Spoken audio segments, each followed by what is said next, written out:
Mēs, kas pārstāvam tā kā konvenciālo medicīnu, protams, ar interesi vērojam to, kas notiek netradicionālas medicīnas laukā, tā skaitā tajā sadaļā, kas sauc par dziedniecību.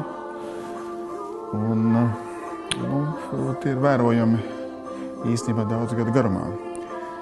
Tā kā ja mēs sākam ar labo vēsti, tad, protams, kad es esmu redzējis daudz laba, ko ir paveikuši dziednieki. Dziednieki spēj dziedināt cilvēkus. Tiesa ne visus cilvēkus un ne visos gadījumos.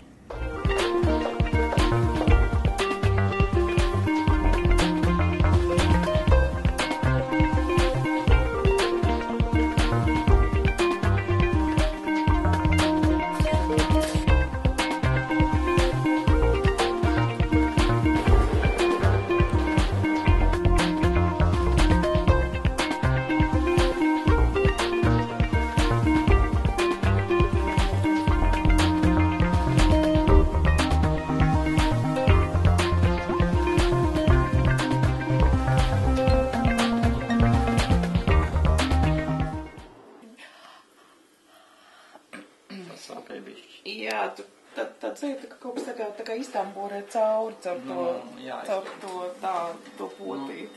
Es to daru. Tas ir process, es jau varu smieties un darboties, bet es darbojos tā ļoti dziļi.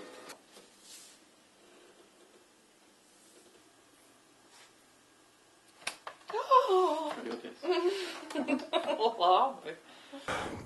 Vai, teiksim, jautājums par onkoloģiskām saslimšanām, tad es pat savu laiku esmu izsludinājis tādu kā konkursu mūsu vizuālās diagnostikas darbiniekiem.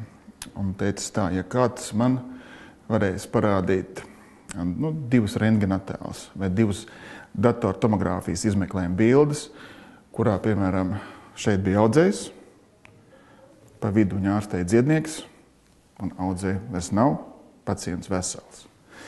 Jo mēs, teiksim, tā sadzīvē ļoti bieži zinām, ka ir tādi vēstījumi, ka, piemēram, ir izārstēts onkoloģiskas slimības. Bija audzējs, audzēja nav.